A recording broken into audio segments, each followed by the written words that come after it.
hanya di bioskop Lebaran 2024.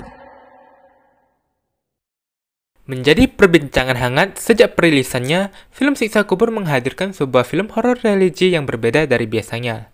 Ada berbagai respon dari penonton yang telah menonton film ini. Kalau menurut Sean gimana ya? Berikut adalah review untuk film Siksa Kubur.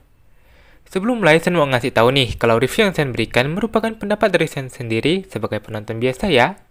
Oke, tanpa lebih lama lagi, just langsung kita mulai dari sinopsis filmnya.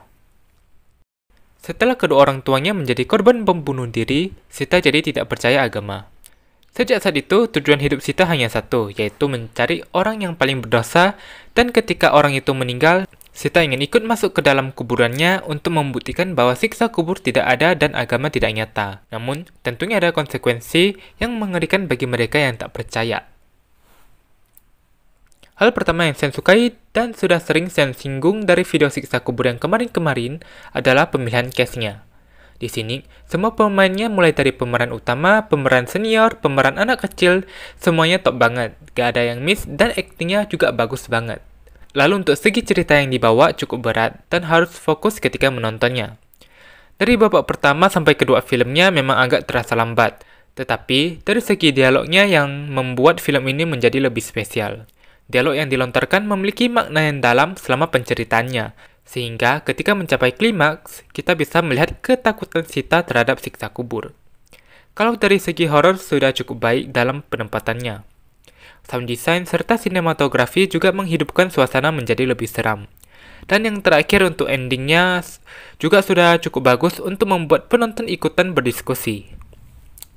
Meskipun banyak hal yang menjadikan film ini bagus, tetapi saya juga menemukan beberapa kekurangan, seperti di babak ketiganya yang tidak serapi babak pertama dan kedua. Di sini ada banyak hal yang ingin dimasukkan Bang Joko Anwar, sehingga agak kewalahan dalam menyajikan cerita yang lebih rapi. Selain itu, untuk beberapa efek visualnya seharusnya bisa lebih baik lagi. Film Siksa Kubur memberikan pengalaman menonton yang baru terhadap film horor bertema religi. Pemilihan cast-nya dan akting mereka bagus banget. Meskipun cerita yang ada di film ini tipe yang lambat, tetapi dialog yang ada di film ini sangat berbobot. Hal lain seperti sinematografi dan sound design juga sudah cukup bagus dalam menunjang cerita.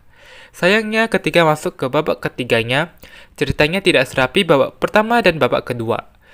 Selain itu, efek visualnya bisa lebih baik lagi. Kepuasan Sen saat menonton film Siksa Kubur adalah sebesar 80%. Akhir kata, Sen mau mengucapkan terima kasih kepada seluruh aktor, aktris, kru, dan orang-orang yang terlibat dalam film ini. Makasih juga buat semua orang yang telah menonton video ini. Tetap support Sen ya, dan kalian juga dapat traktir Sen di link ini agar Sen semakin bersemangat dalam berkonten. Sampai jumpa di video berikutnya. Dadah!